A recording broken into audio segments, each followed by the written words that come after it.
morning. It's 7 o'clock. We're setting off. Still having issues with Brian's shoulders, obviously. These things don't cure out overnight. And we now also have issues with this. I think we have finally come across Puddle Bush. We think so.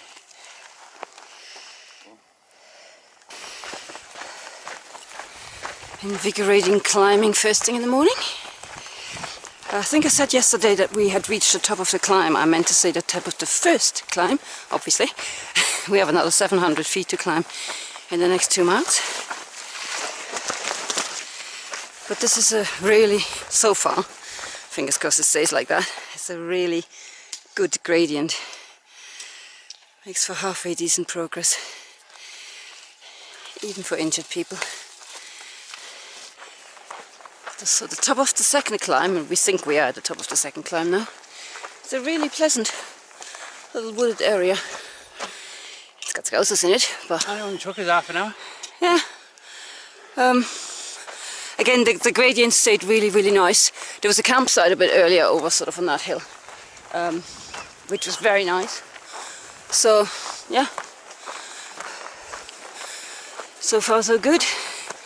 How's your back doing? Fine, my shoulders are starting to hurt. Ah, always one. One or the other.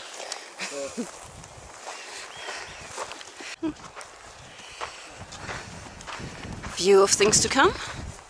Perhaps, or perhaps the PCT decides to do another kink and go back on itself again. See if they don't come up here. There you go.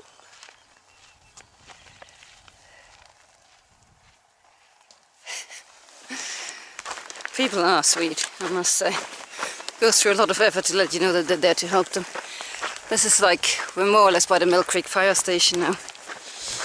So obviously there's road access, so it makes sense. Just left the Mill Creek fire station. Stop. And we're about to cross this road and carry on over there.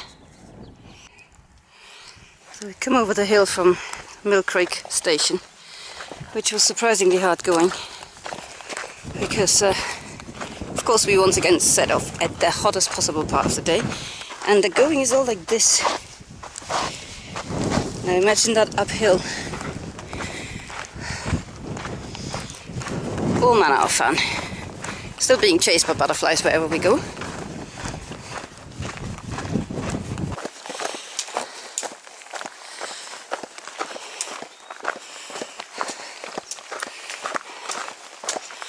Brian's back is very unhappy again, so we're on a desperate hunt for flat ground.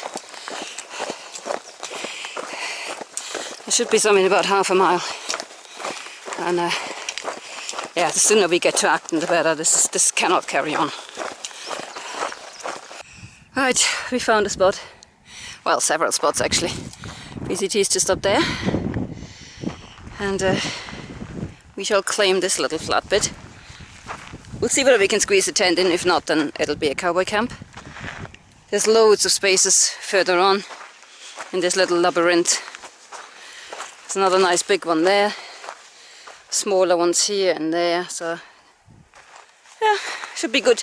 And there's water allegedly 0.3 further ahead on the trail, so I might leg it down there in a minute and see what happens. No one's come up here. No one's come up, no. We were watching other hikers going that direction to see whether they would take extraordinarily long to get out of that gully. Water. Or a really deep gully. So we set off, not quite as early as intended, but what else is new? From our campsite this morning. We had a little bit more of a climb to do. We thought we were right at the top, but the climbing continued to be very, very favourable. It was still slightly climbing up until about 4:12, but from then on it was pretty much flattish and downhill. And really, really nice walking. I mean, we made really good miles. We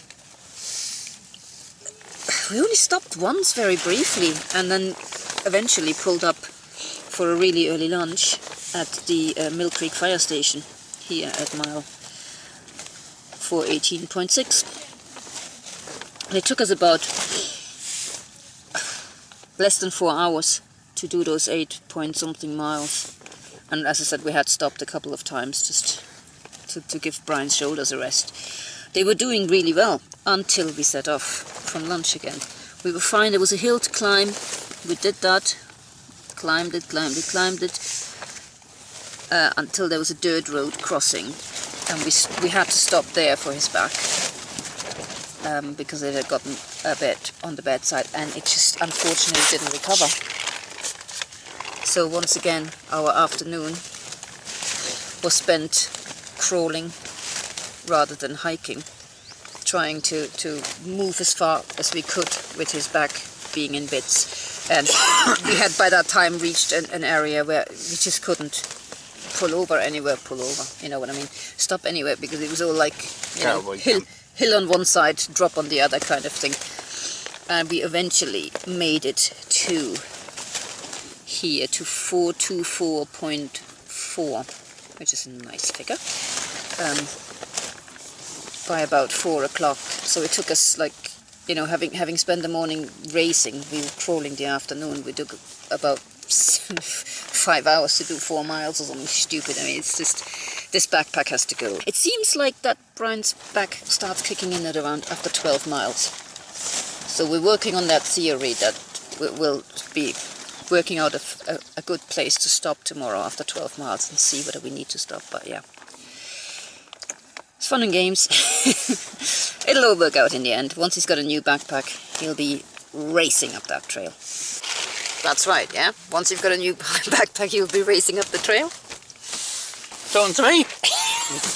See anybody else in this tent? No.